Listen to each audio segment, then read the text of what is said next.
నమస్కారం. బీఆర్కే భక్తి ఛానల్కి స్వాగతం. నేను మీ కీర్తి. ఈరోజు మనతో పాటు ఉన్నారు ప్రముఖ ఆధ్యాత్మికవేత్త శివరుద్ర సాధువు గారు. గురువు గారిని అడిగి మనకున్న సందేహాలని తెలుసుకుందాం. నమస్కారం గురువు గారు. నమస్కారం అమ్మా, చెప్పు తల్లి. ఇప్పుడు అప్పట్లో వివాహాల్లో గురువు గారు, ఇప్పుడు వివాహాల్లో మార్పులు ఎలా ఉన్నాయి? అప్పట్లో అయితే పెళ్లిళ్ళు 3 రోజులు 5 రోజులు అని అలా జరిగేవి. ఇప్పటి తంతులు మీరు చూసినట్లయితే నార్మల్ గానే జరుగుతున్నాయి. అప్పటికి ఇప్పటికి మార్పులు ఏంటి? మామూలుగా వివాహం జరిగిన తర్వాత భార్యాభర్తల సంబంధం ఎలా ఉండాలి? అది కొంచెం చెప్పండి గురువు. పెళ్ళి అనేది నాకు తెలిసి చాలా ఆడపిల్లలు కానీ మగపిల్లలు ఇప్పట్లో అమ్మ వయసు దాటాక చేసుకుంటున్నారు. Finance main. అలాంటి ఇంట్లలోనే పెళ్ళిళ్ళు కావట్లేదు. కొంతమందికి దోషాలు ఉంటాయి, దానికి పరిహారాలు కూడా ఉంటాయి. అలా దోషాలని పరిహారాల దృష్టి తీసుకెళ్ళి పూజలు నియమ నిబంధనలు పాటించి వాళ్ళు పెళ్ళిళ్ళైన వాళ్ళు ఉన్నారు. కానీ మీరు అడిగిన ప్రశ్న కొంచెం విభిన్నంగా వెళ్ళవచ్చు. ఎందుకు వివాహంలో మార్పులు చేర్పులు? ఒకప్పుడు ఆడబిడ్డమ్మ 16 సంవత్సరాలకి మీరన్న ఈ రజస్వల కార్యక్రమాలు అడిగేటి. మన ప్రాంతాల్లో పెద్ద మనిషి అనేవాళ్ళు. ఇప్పుడు మెచ్యూరిటీ అంటుంటారు కదా, 16th ఇయర్లో అవుతుండే. ఖచ్చితంగా దానికి రుజువులు కూడా ఉన్నాయి. 13, 12, 11 లేరు. ఈ 16 సంవత్సరాలు వచ్చాక అమ్మ ఏ రోజైతే ఆ అమ్మకి అలాంటి పరిపూర్ణ స్థితి ఏర్పడుతుందో పరమాత్ముడు రాత రాస్తాడు ఆడవాళ్ళకి. ఓనీల పండగ అనేది ఎలా వచ్చిందో చెప్తున్నాం మీకు. ఆ అమ్మకి అప్పుడు బ్రహ్మరాత రాస్తాడు. ఈవిడ వంశ ఉద్ధరణ చేయగలదా, వంశ ఆధారణ చేయగలదా, వంశాన్ని మోయగలదా అని రాస్తాడు. ఒక స్త్రీకి ఎక్కడైతే మీరన్న ఈ కార్యక్రమాలు జరుగుతాయమ్మా, ఈ వడి నింపే కార్యక్రమాలలో మేనత్తలు మేనమామలే నింపాలి. వాళ్ళు నింపిన ఆ కార్యక్రమంలో పరిపూర్ణమైన వడి ఆశీర్వాదం. ఎలా ఆశీర్వాదం అంటే బెల్లం కుడకలే ఇంకేదో తిండి తిన్నప్పుడు ఏమవుతుందంటే అమ్మ, ఎలా అయితే పటిష్టమైన ఆహారాన్ని 11 రోజులు తింటుందో ఆవిడ రక్తస్రావం అనేది ఎంతటి బలంగా జరుగుతుందో జీవితం అంత బలంగా మోయగలదు. ఇప్పటికీ చాలామంది అంటారు హెవీ మెన్షస్ అని, లేదా వెరీ లెస్ మెన్షస్ అని అన్ని ఋతుచక్రం బాధలు పడుతుంటారు కదా. This is the first defect of those days. అక్కడి డేస్లో 16, 13 సంవత్సరాల్లో సమృద్ధ కార్యక్రమాలు మన దగ్గర చేస్తారు కదమ్మా, అక్కడ జరిగిన పొరపాట్లు ఇవన్నీ. ఇప్పుడు ఏమైంది, జంక్ ఫుడ్, హెవీ ఫుడ్, మళ్ళీ బాగా చూస్తే అబ్నార్మల్గా ఉన్న ఫుడ్స్ వల్ల కొంచెం డిస్టర్బెన్సెస్ వచ్చింది. కాకపోతే మరి అంత లేదు. ఈ 11 రోజుల కార్యక్రమం అయిన తర్వాత కరెక్ట్గా 5 రోజులు పెళ్ళి అయ్యేది. మీరు గమనించాలి. 16 రోజుల పెళ్ళి ఉండేది కదా ఒకప్పుడు. అంటే ఆ 16 రోజుల పెళ్ళి ఏంటంటే అమ్మ, ఈ అమ్మ మూలకి కూర్చోబెట్టిన రోజు నుంచి మొదలుపెట్టి 11వ రోజు మంగళ స్నానాలు చేశాక, మంగళ స్నానాలు అయినాక పసుపుతోని ఒళ్ళంతా పూసి మాంగళ్యానికి సంబంధించింది, ధర్మానికి సంబంధించింది విషయ వివరాలు. 16th year we are talking, not about 11, 12. 16వ సంవత్సరానికి పురుషుడిని చూసే జ్ఞానం పరమాత్ముడు ఇచ్చేవాడు. ఒక పురుషుడిని ఊహించగలదు స్త్రీ. అంటే ఎలా ఊహించగలదు, ఇక్కడ మనం తప్పు పట్టాల్సిన పని కాదు. ఒక పురుషుడి గురించి చెప్పేవాళ్ళు ఎలా, పెళ్లి జరిగే సమయం. ఎందుకంటే అప్పటికే ఆమె ఇంట్లో అన్ని చూస్తుంది కదా. ఈ 11వ రోజు నుంచి 5వ రోజు లోపు ఈ అమ్మాయి ఈ విధంగా అయ్యింది అని అన్నప్పుడు అమ్మ ఊరూరా ప్రకటన, మేనమామలు మేనబాబాయిలు వీళ్ళు వీళ్ళు వీళ్ళు వీళ్ళు ఇచ్చేసేవాళ్ళు. ఇచ్చేసినప్పుడు ఒక పురుషుడు సిద్ధమైపోయేవాడు అక్కడ. అయినప్పుడు ఆ అబ్బాయికి 19, 18, 20 లోపు వయసు, ఒక 3-4 సంవత్సరాల వివరణ కదా. ఆయన గారి గురించి ఒక వివరణ, బాలరాముడు వస్తున్నాడని, శ్రీకృష్ణుడు వస్తున్నాడని, లేదా శివుడే వస్తున్నాడని, ఇలా కొన్ని విషయ వివరణలు ఆ అమ్మాయికి ఈ 5 రోజుల ఫంక్షన్లో చెప్పేవాళ్ళు. ఎలా చెప్పేవాళ్ళు, అసలు ఆ కథ ఏమిటి అంటే, ఒక స్త్రీ వివాహం చేసుకున్న తర్వాత 5గురు పతివతల గురించి చెప్పేవాళ్ళు. ఎలా నీవు ఏ విధముగా జీవితాన్ని కాపాడుకోవాలి, నీవు ఈ ఇంటి నుంచి వేరే ఇంటికి వెళ్ళినప్పుడు ఇది మెట్టినిల్లు, అది అత్తవారిల్లు అని అంటారు కదమ్మా, పుట్టినిల్లు మెట్టినిల్లు. అసలు ఏం చేయాలి, ఉన్న ఫలంగా బరువులు ఏ విధంగా మోయవలను, నా యొక్క సంసార బాధ్యతలని కొత్త పరిచయాలని ఏ విధంగా పెంచుకోవాలన్నప్పుడు వాళ్ళు చెప్పే వివరణలు ఏంటంటే అమ్మా, మీరు అడిగినది చిన్న ప్రశ్న కాదు. పెళ్లి విషయం 5గురు పతివతలు చాలా మందికి ఈ రోజుల్లో తెలియదు ఎవరు, వాళ్ళ ప్రత్యేకతలు ఎందుకు వచ్చాయి, వాళ్ళ వివరణలు తెలియదు. మన దగ్గర చూడమ్మా, మొదట ప్రత్యేకంగా మాట్లాడాలంటే ఈ పవిత్రమైన స్త్రీల గురించి ఎందుకు చెప్పేటోళ్ళంటమ్మా, ఒక స్త్రీయే ఒక వంశాన్ని మోయగలదు, ఒక స్త్రీయే వంశాన్ని నాశనం చేయగలదు. ఈ రోజుల్లో కోడళ్ళకి ఓపిక లేదు. ఆ రోజు అనసూయ మాత గురించి చెప్పేవాళ్ళు, గొప్ప గొప్పతనం, అవును గురు. ఏ విధంగా మీరు ఉండేవాళ్ళు, ఏ విధంగా ఈవిడ ఉండాలి, ఉమ్, అసలు ఈవిడ ఏం చేసేది, అత్తమామలను ఏ విధంగా గెలిచేది అని చెప్పేవాళ్ళు. ఉమ్, సతీ సావిత్రి, అవును. సతీ సావిత్రమ్మ గురించి చెప్పేవాళ్ళు. ఈరోజు నీవు నేను అందరం కలిసి పెళ్ళిలో అయ్యేటప్పుడు కొంతమందిని చూస్తూ ఉంటాం, అరుంధతి నక్షత్రం. అవును. ఈవిడ ఒక జన్మలో అరుంధతి మాత. ఆ ఉమ్, అరుంధతి నక్షత్రం చూపించేవాళ్ళు. ఆవిడ చూపించేవాళ్ళు. ఏం చేసింది, ఉమ్, ఒక పురుషుడిని ఏ విధముగా గెలిచింది ఉమ్, అన్న విషయాలు, అరుంధతి మాత గురించి మీకు తెలుసు, సత్యవంతుడిని ఏ విధంగా గెలిచింది అనేది ఉమ్, చెప్పేవాళ్ళు. ఉమ్, మండోదరి, రావణాసురుడిని లాంటి ఒక 10 తలలో ఉన్న రాక్షసుడిని సైతం భరించిన మహాపతివత ఆవిడ. ఆ, అంటే పురుషుడు ఎన్ని చిత్ర విచిత్ర వేషాలు వేసినా ఆమె. ఆయన గారిని అదుపులో పెట్టుకోగలిగిన శక్తి ఉమ్, ఈ స్త్రీ కాబట్టి మండోదరి 3వ స్థానంలో ఉంది. ఉమ్, సులోచనాదేవి, ఉమ్, సులోచనాదేవి ఎవరు తెలుసా అమ్మా, చాలా మందికి తెలియదు. ఉమ్, రావణాసుడి యొక్క కోడలు మండోదరి మరియు సులోచనాదేవి ఇద్దరు ఒకింటి నుంచి ఉన్న పతివతలు, ఓకే, అత్త కూడా. అత్తా కోడళ్ళు. ఉమ్, అంత వివరణ, ఆయన కూడా రాక్షసుడే, ఆయన అవును. కొడుకు. ఆ, అలాంటి వాళ్ళ ఇంట్లో కూడా పవిత్రమైన స్త్రీలు ఉన్నారమ్మా. ఉమ్, ఇలా మన శాసనాలు గొప్ప చెప్పేవాళ్ళు. ఉమ్, చెప్పినప్పుడు ఆ స్త్రీకి ఏమర్థమయ్యేది, 5 రోజులు ఒక్కొక్క రోజు ఒక స్త్రీ గురించి చెప్పేవాళ్ళు కథ. ఉమ్, సమయం లేదు కాబట్టి నేను వివరిస్తలేను. ఉమ్, అనసూయాదేవి అంటే ఆవిడ మొత్తం స్టోరీ ఆ రోజు అంగరంగ వైభవంగా చేసి ఉమ్, ఈ పసుపు రాసి కార్యక్రమాలు పెట్టి ఇవన్నీ ఒక పండగ వాతావరణం. ఉమ్, ఇలా పురుషుడికి ఏం చెప్పేవాళ్ళు బాగా గమనించాల్సిన విషయం. ఉమ్, స్త్రీకి అయితే ఇన్ని విషయాలు ఉన్నాయి కదా, ఉమ్, అక్కడ పురుషుడికి ఏం చెప్పేవాళ్ళు అంటే శ్రీరాముడి యొక్క గొప్ప చరిత్ర చెప్పేవాళ్ళు. ఆ, ఆలోచన రీత్యా రుజువు చేయబడిన పెళ్ళమ్మ మనది.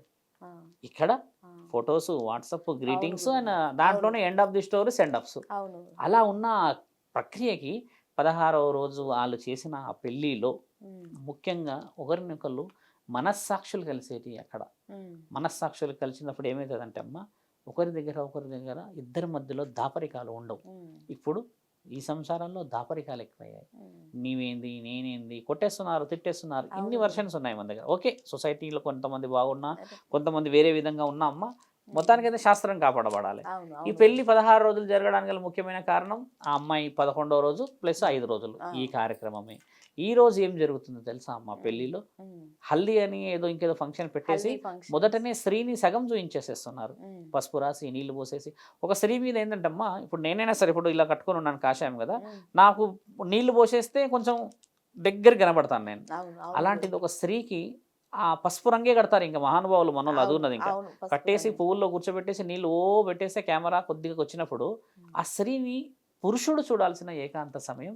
ఉమ్మడి కుటుంబాలు ఒక రూమ్ ఉండేది, ఆ, బాగా గమనించాలి. శాస్త్రంలో ఏం రాసింది తెలుసా అమ్మ, పరిపూర్ణంగా ఒక స్త్రీని ఒక పురుషుడు చూడడానికి అనుమతి లేదు. అవును. అది ఉంది మన దగ్గర.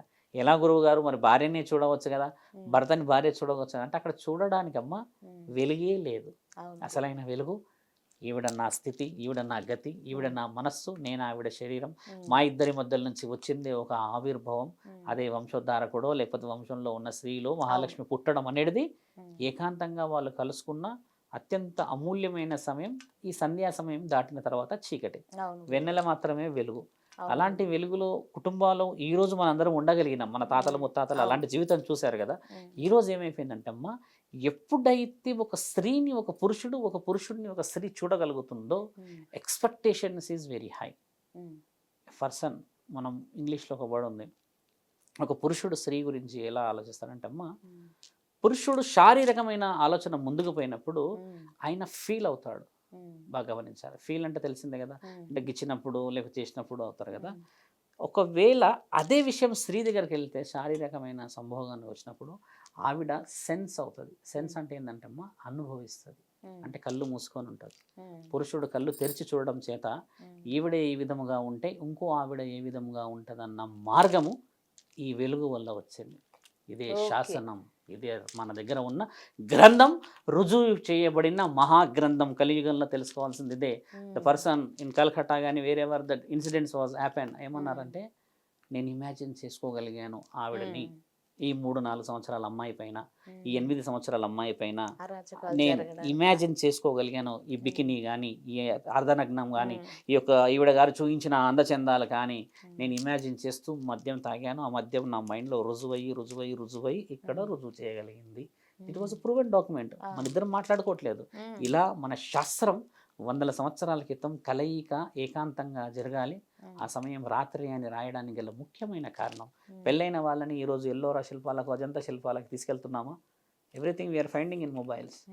వేరెవరు అప్పుడు ఒకసారి మాట్లాడినప్పుడు తీసుకెళ్ళి ఏం చూపించేవారంటే పురోహితుడు ఏం చేసేవాడు, ఇక్కడ తెలివైన విషయం మాట్లాడాలి, చాలా మందికి తెలియాలి.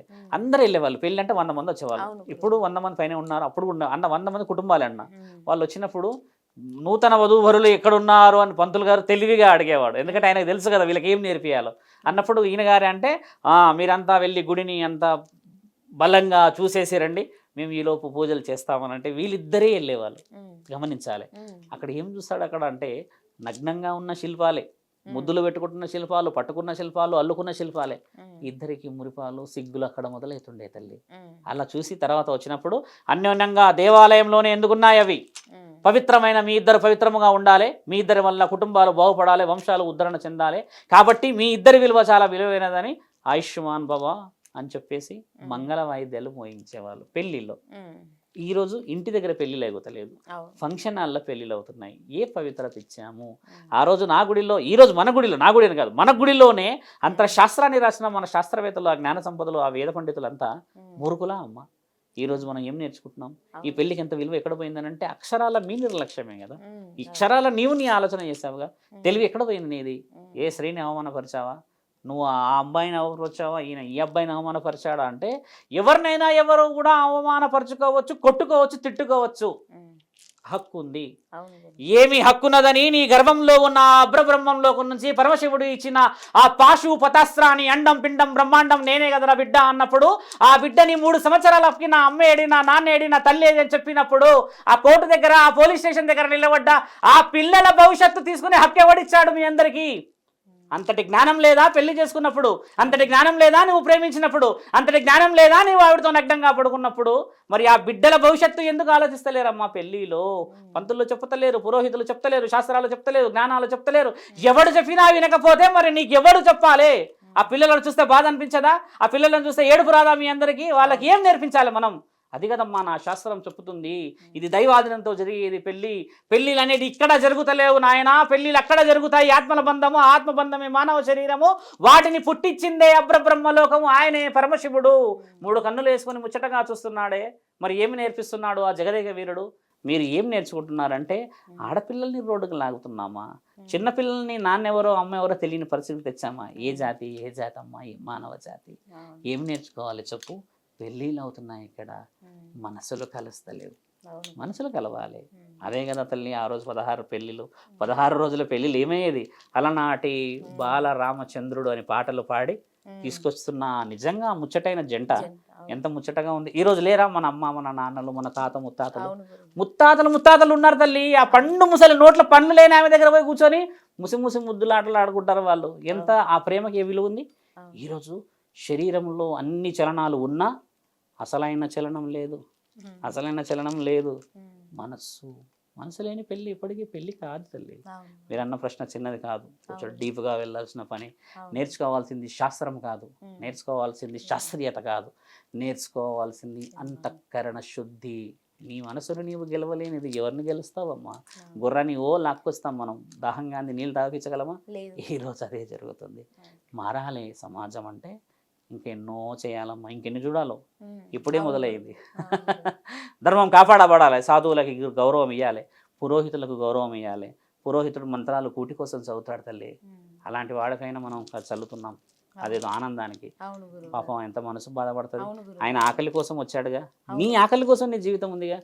అవహేళన చేసిన ఏ కుటుంబం బాగుపడదు తల్లి. ధర్మరక్షణ చాలా చక్కగా వివరించారు గురుగారు. ధన్యవాదాలు. నమస్కారం.